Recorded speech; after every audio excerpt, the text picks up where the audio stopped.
이 아침 저와 주신 하나님의 말씀 마태복음 11장 28절부터 30절까지의 말씀을 봉독하여 드립니다.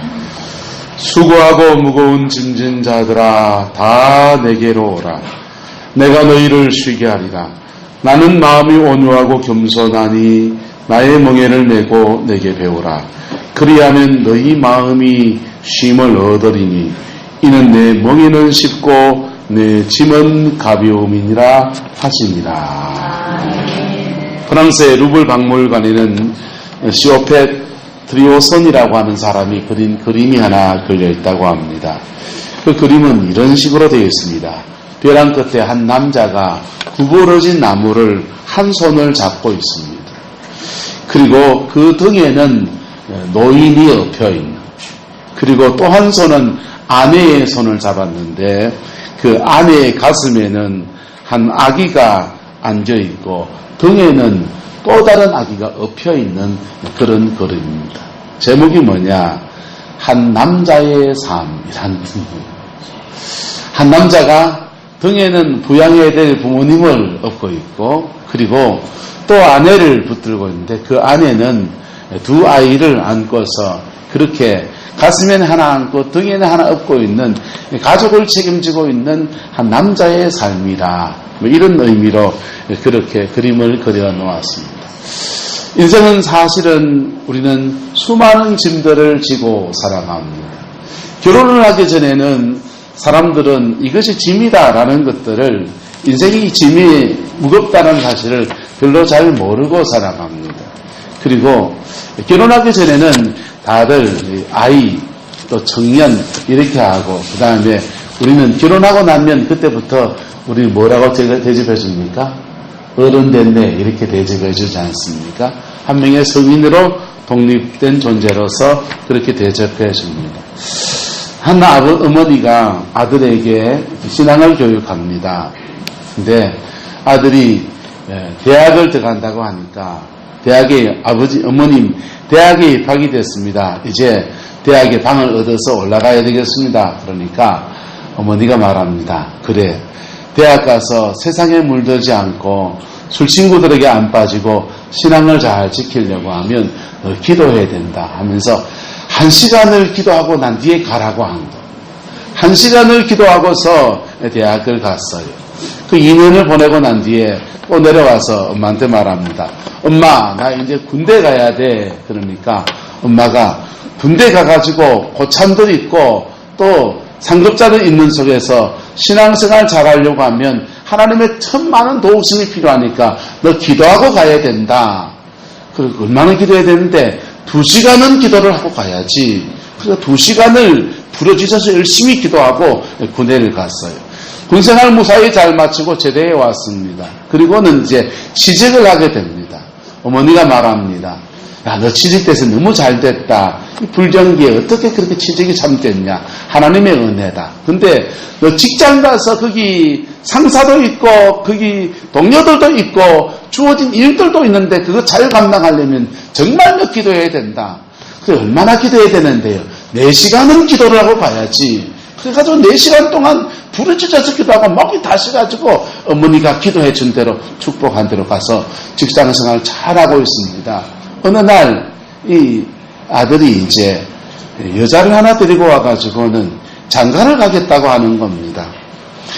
장가를 가겠다고 여자를 데리고 왔는데 그 아들을 보면서 엄마가 이래 보고 자매를 한번 이래 보고 하더니 너 결혼 생활이 얼마나 힘든 건 줄 아느냐. 장가 가면 그냥 그 첫날하고 신혼여행 가는 그때만 좋지 그때부터 너 시작해서 얼마나 그게 힘든 줄 아느냐. 그래 힘들어요 어머니요. 그래 그게 힘들다. 그러니까 너 기도하고 가야 된다. 그럼 어머니 얼마나 기도해야 됩니까? 몇 시간 해야 됩니까 이제? 6시간을 가뿐히 체험을 갈 줄 알았는데 어머님이 너는 오늘 생철하라고 가야 된다. 그렇게 말하고 간 겁니다. 그리고는 그 밤을 꼴딱 새우면서 밤새 부르짖기도 하고 그리고 장가를 갔다고 합니다. 사람들은 장가 가기 전에는 인생을 잘 모르지요. 근데 장가 가보면 인생을 좀 알기 시작합니다.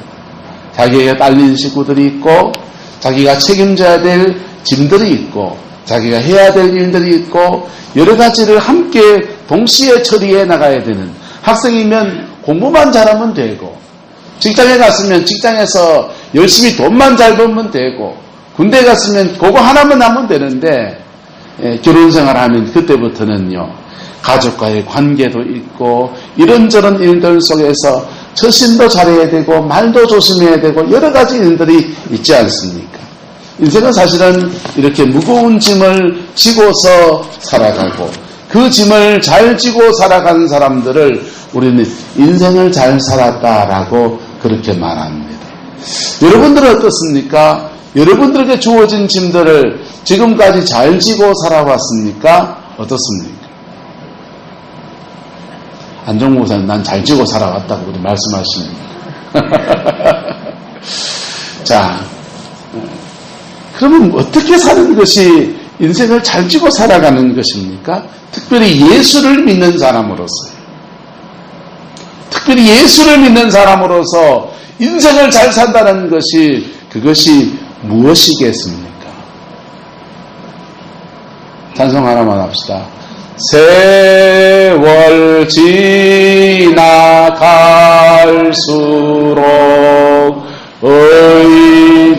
의지할 것뿐일세 아무 일을 만나도 예수 의지합니다.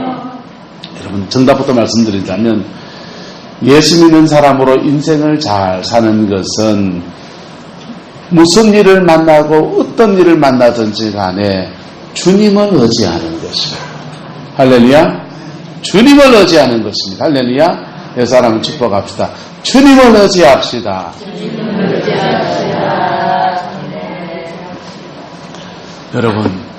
여러분 인생에 어떤 중요한 고비를 만났을 때 누구를 의지하겠다고 달라들면은 그 사람이 기뻐합니까? 괴로워합니까? 우리가 부모된 사람으로서 자녀에게 무슨 일이 생기면 그 일에 대해서 뒷감당을 해주려고 우리는 우리 있는 재산을 팔기도 하고 삶의 뭐를 정리하기도 하고 하면서 그 뒷감당을 해주려고 합니다. 그런데 그게 때로는 과도한 짐으로 다가올 때 여러분들도 부담이 됩니까? 안 됩니까? 나도 노후 생활을 해야 되는데 나도 내 인생이 있는데 이걸 자녀를 다 주고 나면 나는 내 노후 생활을 어떻게 할 것인가 이런 게 부담이 되지 않습니까? 그런데 오늘 주님은 자청해서 말씀을 하고 있습니다. 수고하고 무거운 짐진 자들아 다 내게로 오라. 내가 너희를 뭐하게 하리라? 쉬게 하리라. 저는 이 말 할 자신이 없습니다. 수고하고 무거운 짐진 사람들아 다 내게로 오십시오. 내가 여러분들을 다 쉬게 해주겠습니다. 그 말 할 자신은 저는 없어요. 저도 제게 딸린 아내랑 아이들 둘이 챙기느라고 헉헉거리며 살아가요. 정명자가 웃으셨다. 하지만 오늘 주님의 말씀을 의지해서 저와 여러분들에게 함께 선포합니다. 인생의 무거운 짐과 수고의 짐을 주님께 맡기라는 것입니다. 인생의 무거운 짐과 수고의 짐을 주님께 맡기라는 것입니다. 그리하면 하나님이 베풀어 준 은혜가 우리에게 있는데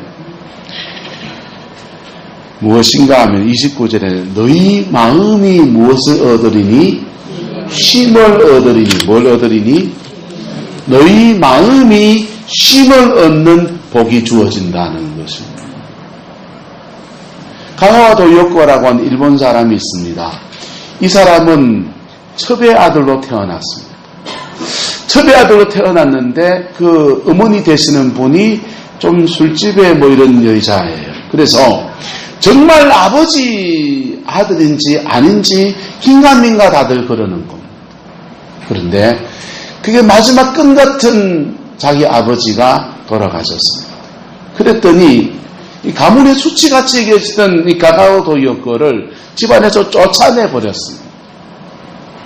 거리의 사람이 된 겁니다. 병원 온 데 다 들어서 그렇고 마음에 무거운 짐도 있고 나는 더러운 사람의 아들인가 아버지의 아들인가 자기의 정체성 자체가 흔들리고 있는 가가와 도이였고 지나가던 선교사가 외칩니다. 수고하고 무거운 짐진 자들아 다 내게로 오라. 내가 너희를 쉬게 하리라. 이 말씀을 선포하는데 갈 데도 없고 그리고 자기 인생의 무거운 짐에 대해서 생각해 보니까 거기에 발을 붙여야 되겠다라고 생각이 들었습니다. 그 선교사님에게 졸지에 얹혀서 생활하는 신세가 되었습니다. 선교사님 얹혀 지내면서 이 성경 말씀을 배웁니다. 하나님 말씀을 배우고 구약 성경, 신약 성경을 읽고 배우고 그렇게 하다가 이분이 드디어 디모데전서 6장의 말씀에 확 꽂혀버렸어요. 그게 뭐라고 되어 있냐면 1절에 이렇게 되었습니다. 따라합시다. 오직 너 하나님의 사람아. 그 글자를 읽는데 오직 너 하나님의 사람아 그 글자를 읽는데 마음속에서 성령이 그냥 확 밀려 들어오는 거예요. 그리고는 정말 그의 영혼에 무거운 짐이 벗어져 버렸습니다. 내가 더러운 사람의 소생이 아니고 내가 하나님의 사람이구나.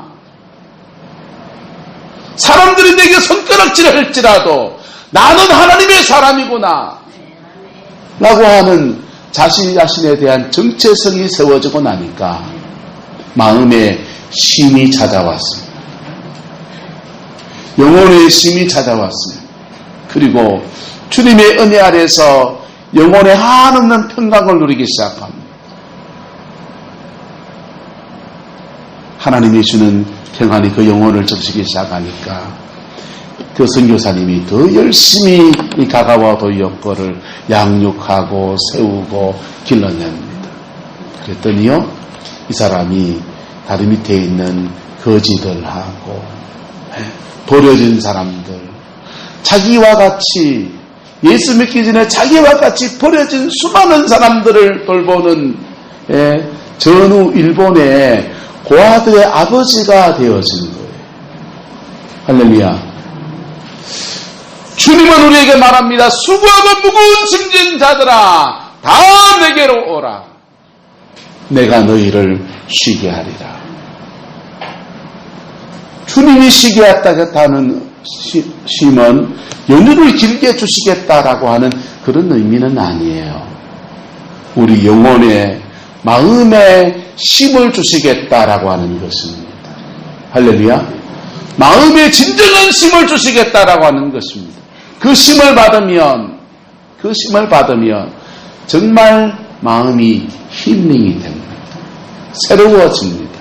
새 은혜가 오기 시작합니다.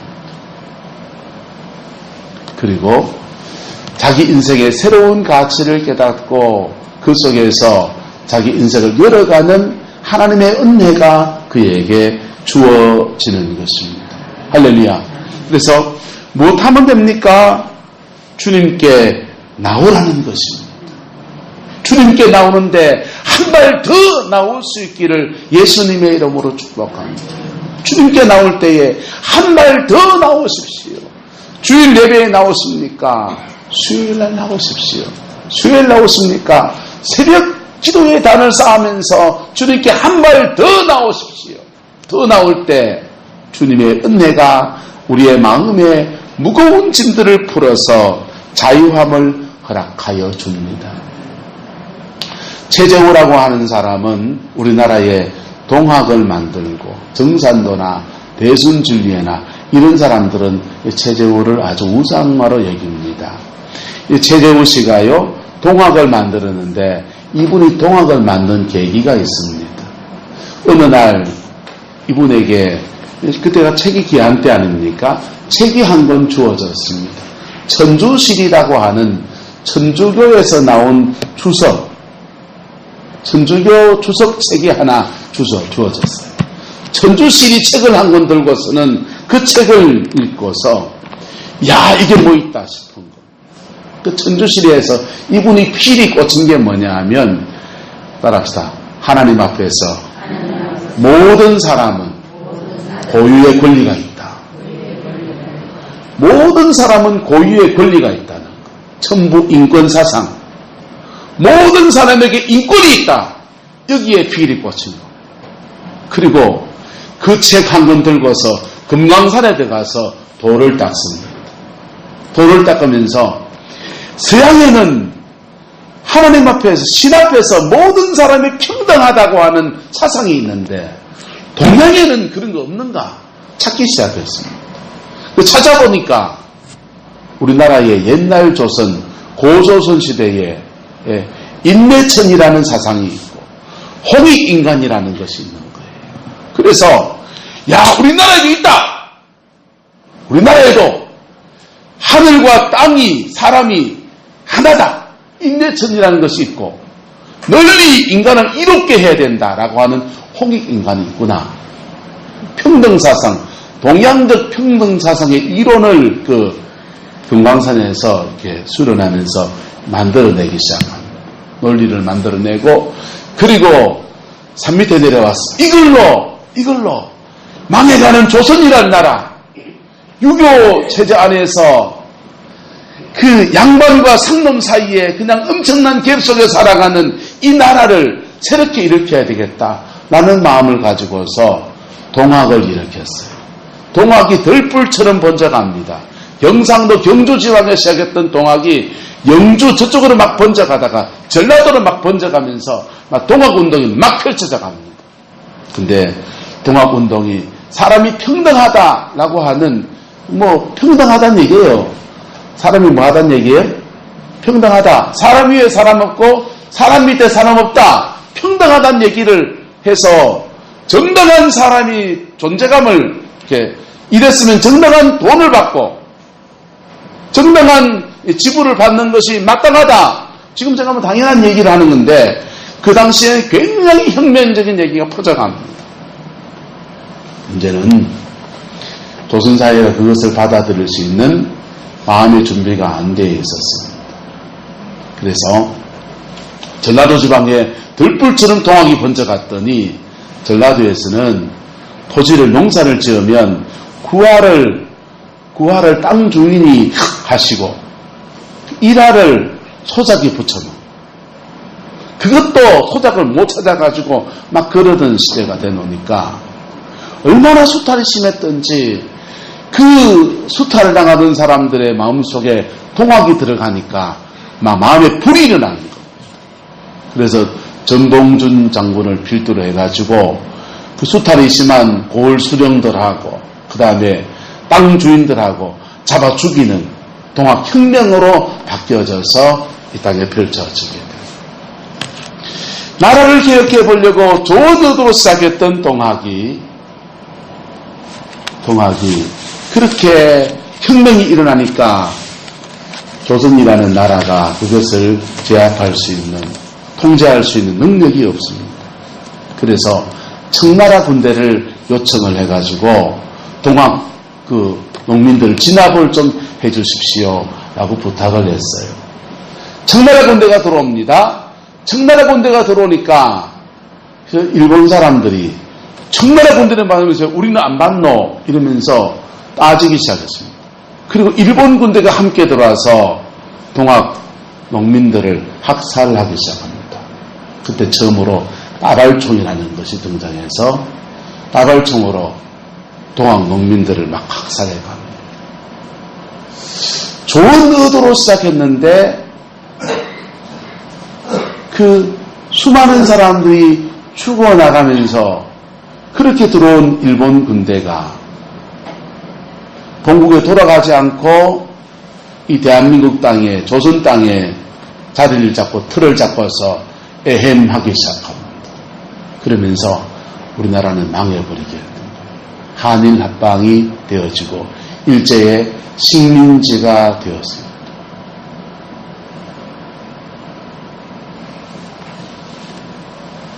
사람들에게 자유를 주고 힘을 주고 그리고 새로운 길을 열어주려고 뜻을 가지고 시작했던 것들이 그들이 의도하지 않았던 엉뚱한 열매가 민족사에 맺어지게 된 겁니다.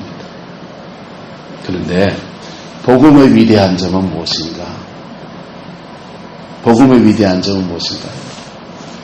복음의 위대한 점은요, 따라서 조용한 혁명이 일어납니다.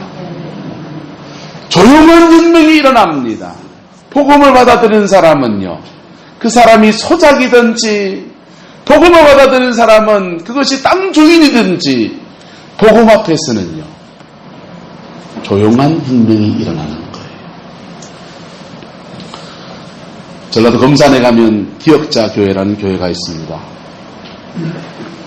그 교회에 양반님하고 그 다음에 그 양반이 전도해서 자기 집안의 하인 머슴이 함께 교회를 출석했습니다. 함께 장로는 아니고 주인하고 머슴이 교회를 같이 출석을 하는데 그 교회에서 장로 선거를 한 겁니다. 장로 선거를 하는데 주인이 당선이 안 되고 그 머슴이 장로님이 되셨어요. 집에 가면 머슴이고 교회 오면 장로님인 겁니다.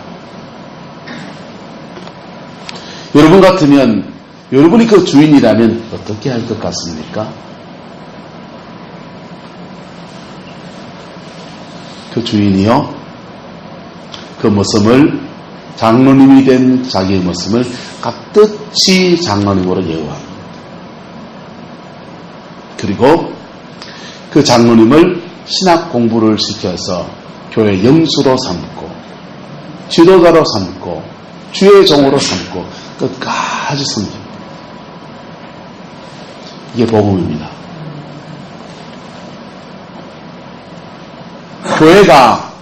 교회가 복음에 세워진 교회는 이 역사가 일어나는 거예요.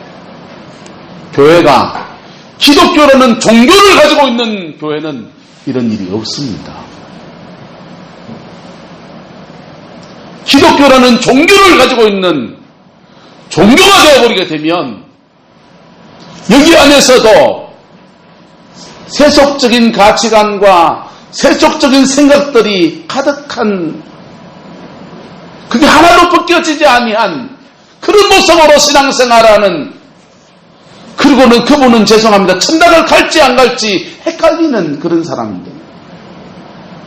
그런데요, 복음을 가지면 그의 마음에 진정한 힘이 주어집니다. 할렐루야. 그 진정한 심 가운데서 신부를 뛰어넘고 성비를 뛰어넘고 가지고 못 가지고를 뛰어넘고서 예수 안에서 하나가 되는 놀라운 역사가 복음 안에서 이루어지는 겁니다. 한국교회가 망조가 들어서 복음이 들어온 지 130년, 40년 만에 이 교회가 복음에 투입하라고 복음하고 상관없이 교회가 자꾸만 정치가 되고 교회가 잠시만 종교가 되어서 갑니다. 종교는 구원을 못해요. 종교는 여러분의 영혼을 구원을 못해요. 그것이 불교라는 종교든지 기독교라는 종교든지 그럼 여러분을 구원도 못해요. 여러분 성령을 갖다 주지도 못해요. 그러나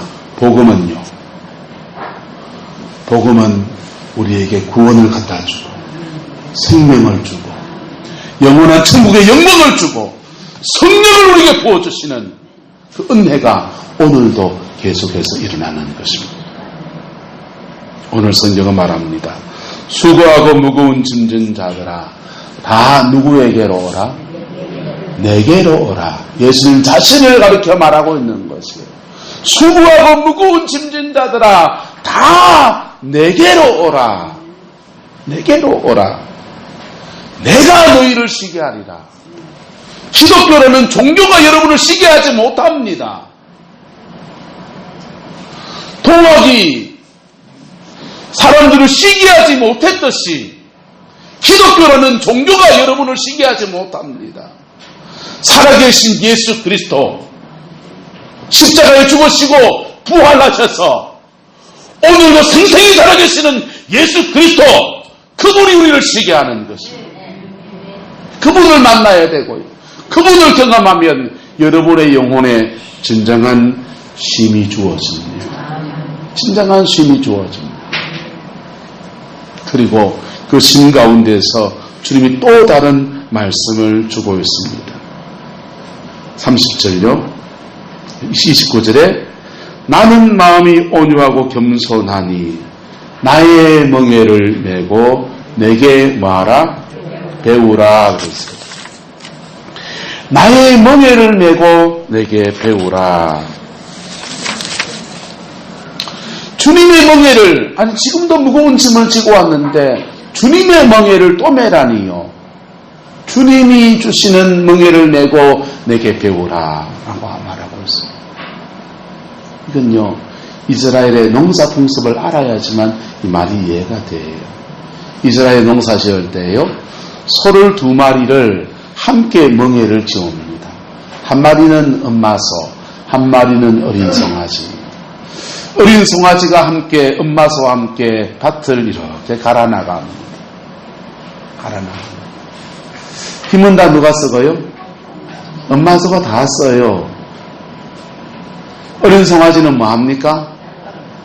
따라가면 돼요. 따라가면서 밭을 어떻게, 주인의 명령에 따라서 어떻게 해야 되는지를 배우는 거예요. 우리가 신앙생활하면서 세월 지나갈수록 의지할 것밖에 없습니다 하는 말이 무슨 말이냐? 그것을 의지해 본 사람은 무슨 말인지 압니다. 중요한 고비 때마다 하나님의 능력과 권세를 입어서 그 일을 감당해 나갈 때에 그 일을 풀어가는 지혜도 주시고 은혜도 주시고 하나님의 역사함도 허락해 주시고, 그래서 그것을 경험하면서 점점 더 우리는 주님을 의지하는, 주님을 신뢰하는 그런 믿음의 여정을 걸어가게 되는 겁니다. 여러분, 주님께 배우는 저와 여러분 되기를 예수 이름으로 축복합니다. 어떤 사람들은요, 신앙생활하면서 수고하고 무거운 짐진도 주님께 맡기기를 좋아하는데, 근데 주님께 배우려 하지 않습니다. 성경 말씀 배우라, 성경 공부하자는 말이 아니에요. 여러분의, 저와 여러분의 삶의 방식 속에서 하나님과 함께 사는 것을 배우라는 것입니다. 함께 사는 것을 배우면요, 그 속에서, 그 일들 속에서 즐거움을 누릴 수가 있습니다. 그 일들 속에서 은혜를 누릴 수 있습니다. 그 일들 속에서 신바람을 누리며 살아갈 수가 있는 것입니다. 한 노처녀가 시집을 가려고 하다가 중매를 썼습니다. 그 중매를 썼는데 첫날 밤에 그 남편이 신부에게 종이 한 장을 내밀고서 서명을 하라고 내미는 겁니다. 거기 보니까 아내가 지켜야 될 16가지 수칙이 적혀 있습니다. 첫 번째, 아내는 새벽 5시에 일어날 것. 둘째, 남편이 일어나기 전에 몸단장을 하고 화장을 끝마쳐 놓을 것. 셋째, 목욕탕에는 남편이 갈아입을 내일을 항상 준비해 놓을 것. 그 위에도 밥을 어떻게 지어야 되며 반찬은 어떻게 준비해야 되고 집은 어떻게 청소해야 되는 등등등등 해가지고 16가지 수칙을 다 내놓은 거예요. 신부는 첫날 밤에 할 수 없이 그 종이에다 서명을 하고 그 조건을 지키려고 최선을 다했습니다. 근데 그 조건을 지킨다는 것이 너무 힘들고 조건 안 지킬 때마다 터집을 잡는 남편 때문에 가정 불화가 생겨서 1년 후에 이혼을 하게 되었습니다. 그리고는 몇 년이 지나서 그 자매가 또 새로운 남자를 만나서 정말 사랑하는 사람을 만나서 또 결혼을 하게 되었습니다. 그리고 한 5년이 지났습니다. 어느 날 그 자매가 집안을 청소하다가 이렇게 보다 보니까 옛날 그 서약했던, 서명했던 A4 용지가 보이는 거예요. 물끄러미 그 16가지 수칙을 다시 읽어보던 자매는 깜짝 놀랐습니다. 왜냐하면 지금 현재의 남편을 위해서 자신이 살고 있는 것이 16가지 조건보다 훨씬 더 수많은 일들을 지키며 살고 있거든. 그것이 조금 더 어렵거나 부담스럽지가 않았거든. 전 남편의 뜻을 따르는 것은 의무에 불과했지만은 지금 남편을 위해서는 무엇을 위해서 하기 때문에? 사랑해서 하니까 조금 더 힘들거나 어려운 일이 아니었던 겁니다. 하나님은 우리에게, 주님은 우리에게 수고하고 무거운 짐진 자들아 다 내게로 오라고 말씀하십니다. 그리고 너희의 짐들 중에서 어떤 것들은 내가 짊어지겠다고 말씀하십니다. 내가 책임지겠다고 말씀하십니다. 주님이 책임지는 짐이 무슨 짐입니까? 죄의 짐입니다. 인간이 가지고 있는 상처를 통해서 깊이 눌려있는 상처의 무거운 짐입니다. 네. 많은 스트레스의 무거운 짐들입니다. 그런 짐들은 주님이 다 짊어져 주십니다. 못하면 짊어져 주시냐? 따라합시다. 고백하면. 주님께 고백하면 여러분의 인생의 무거운 짐 가운데서 어떤 것들은 주님이 다 짊어지십니다. 십자가에서 이미 다 해결하셨음을 선포하시면서 그 속에서 자유함을 허락해 주십니다. 어떤 짐은 여러분이 짊어지고 가야 됩니다. 주님은 우리가 주님께 고백했다고 해서 고백했다고 해서 한차자 권사님이 사랑한 세 딸을 짊어지고 가는 짐을 그 짐을 예수님이 짊어지고 가는 건 아닙니다. 이영훈 권사님이 주님께 고백했다고 해서 시금치밭에 농사 지어가면서 두 아이들을 위해서 기도하면서 손주들 위해 기도해가야 하는 그 짐을 주님이 다 짊어지고 가는 건 아닙니다. 분명히 권사님이 짊어지고 가야 됩니다. 그런데 그 짐을 짊어지고 가는데 주님이 죽게 배워가는 사람들은 은혜를 주시는데 무슨 은혜를 주시느냐? 그 심과 기쁨 가운데 감당할 은혜를 주시고 성령을 부어주셔서 성령 안에 감당할 힘을 주시고 인생의 무거운 짐을 어떻게 짊어지고 가야 되는지를 그에게 지혜를 주시고 때마다 시마다 위로해 주시고 함께해 주시고 역사해 주시는 것입니다. 강만중 주사님 집에 가끔씩 뭐 이렇게 뭘 들고 가야 될 때가 있어요. 굉장히 난감합니다. 제 몸 하나만 무겁습니다. 몸이 천년 같은 몸을 짊어지고서 뭘 하나 짊어지고 올라가는 건 참 난감해요. 항상 참 잘 가시죠. 근데 그 사과 하나 뭐 이런 거는 그렇게 큰 무거운 건 아니지 않습니까? 근데 강주사님 옛날에 그 집을 그 새로 리모델링 할 때는요, 그 무거운 판넬 같은 거 이런 것도 다 짊어지고 올라갔습니다. 그래서 강주사님 그거 다 어깨에 짊어지고 갔지요? 아니요. 지게를 하나 샀습니다. 그래서 그 지게에다가 집어가지고 갔습니다. 여러분, 말봉제 가서 나무단을 했습니다. 그 나무단을 지게에 지고 오는 게 낫습니까? 내가 어깨에 메고 오는 게 낫습니까? 빙고. 주님과 함께 살아가면요, 이렇게 주님 사용 설명서를 배워야 됩니다. 아내하고 살려면요, 마누라 사용 설명서를 배워야 되고요. 남편하고 살려면요, 남편 사용 설명서를 배워야 됩니다. 원주희 목사와 같이 지내려면요, 원목사 사용 설명서를 배워야 되죠. 저도 여러분과 함께 지내려면요, 구름포 성감교회 성도들 사용 설명서를 배워야 됩니다. 서로가 서로에게 배워야 됩니다. 마찬가지로 우리 예수님과 함께 살아가려면 예수님 사용 설명서를 배워야 됩니다. 그래서 주님은 배우라라고 말씀합니다. 여러분, 주님과 더불어 사는 것을 배워가는 은혜가 있기를 예수님의 이름으로 축복합니다.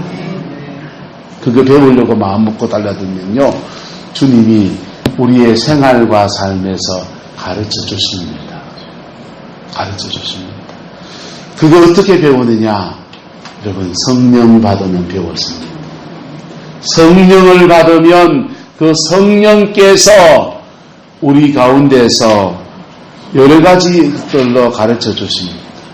때로는 꿈으로도 가르쳐 주시고요, 때로는 말씀을 주시기도 하고요, 때로는 용기를 주시기도 하고, 여러 가지 것들로 우리에게 가르쳐 주십니다. 그 성령과 함께 사는 법을 배우면 그때부터요, 저와 여러분의 인생에 좀 쉬워집니다. 그리고 그 속에서 승리하는 길을 배우게 됩니다. 그걸 못 배우면요, 예수 믿는데도 따라서 지껏 못 찾아 먹습니다.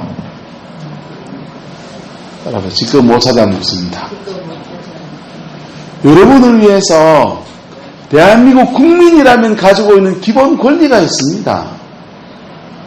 그거 찾아 모아야 됩니까? 안 찾아 모아야 됩니까? 찾아 모아야 되잖아요. 신앙생활 하면서 예수님 사형 설명서를 배우면 예수님을 통해서 하나님은 우리에게 베푸신 그 은혜와 역사와 영광과 그 권리들을 찾아 먹는 축복이 있는 거예요. 한 남자가 유럽에서 미국으로 가는 이민선을 탔습니다. 이 남자는 미국 가서 잘 살아보려고 돈을 이렇게 모아서 가는데 너무 아까운 거예요. 그래서 배 티켓을 가장 싼 방을 잡았어요. 가장 싼 방을 잡고서 그냥 샌드위치만 먹으면서 버티며 갑니다.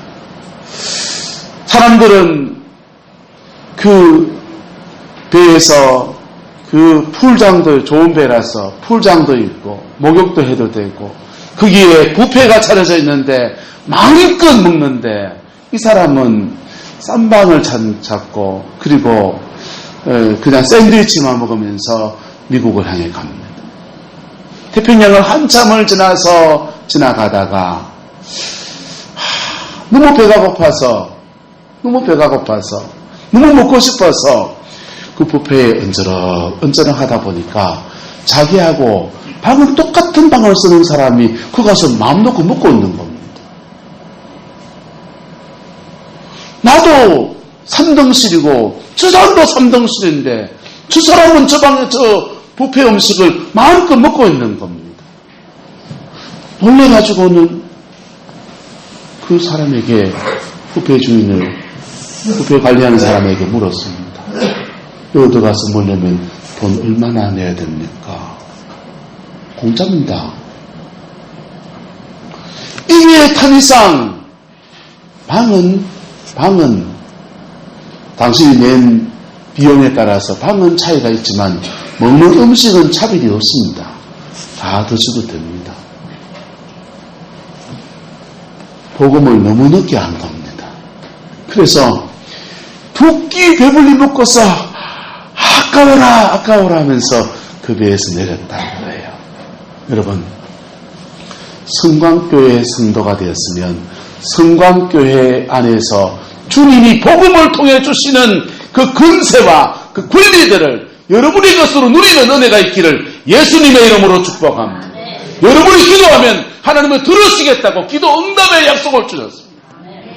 우리가 예수 믿고서 우리의 죄를 회개하면 용서하시겠다고 주님은 약속하셨습니다. 주님은 우리를 하나님의 아들로 받아주셨습니다. 아들에게는 뭐가 있느냐? 권세가 있어요. 뭐가 있다고요? 권세가 있어요. 하나님의 아들에게는 권세가 있어요. 그 권세를 사용하면 되는데 사용하지 않아서 우리의 삶에 누리지 못하는 것들이 너무나 많이 있습니다. 너무나 많이 있습니다. 그래서 주님은 우리에게 배우라라고 말하고 있습니다. 하나님이 여러분에게 인생 가운데 짊어져야 될 짐은 똑같이 있습니다. 자녀를 양육해야 되고요. 여러분 밥 먹는 거 책임져야 되고요. 인생 살아가야 될 삶의 자리도 다 장만해야 되고요. 인생의 짐은 다 있습니다. 그런데 그 짐을 짊어지는 태도를 바꾸어 주셔서, 마음에 힘을 주셔서 그 태도를 바꾸어 주시고, 그리고 그 짐을 짊어질 수 있는 요령을 터득하게 하시고, 그 짐 가운데서 새로운 가치를 주시고, 내 인생에 새로운 길을 열어가시고, 성령 안에서 주님은 그 모든 것을 해가시는 분이십니다. 그리고 주님은 말합니다. 수고하고 무거운 짐 진 자들아, 다 내게로 오라. 내가 너희를 쉬게 하리라. 이 주님의 음성에 오늘도 아멘으로 응답하는 저와 여러분 되시기를 예수님의 이름으로 축복합니다. 기도하겠습니다. 사랑과 은혜가 많으신 아버지 하나님, 저마다 인생의 무게로 넘어지고 쓰러지는 인생의 여정들입니다. 하나님, 그 여정 중에서 우리가 예수를 만났어요. 우리가 예수님을 믿습니다. 주님, 우리의 무거운 짐을 주님께 맡기고 새 인생을 살아가는 은혜가 있게 하나님 우리 모든 성도들 축복하여 주시옵소서. 주님의 영광을 부어주시고 예수님 안에서 온전케 하시는 그 은총으로 주장하여 주시옵소서. 우리의 죄의 짐도 맡깁니다. 우리의 상처의 짐도 맡깁니다. 우리의 인생의 저주의 무거운 짐도 맡깁니다. 우리 인생의 새 길을 여시는 주님의 역사를 기대하고 그 주님과 함께 남은 인생을 승리의 생으로 살아가기를 소망합니다. 성령님 역사해 주시고 축복하여 주시옵소서. 여호와께서 함께해 주시길 원합니다. 예수님의 이름으로 축복하며 기도드리옵나이다.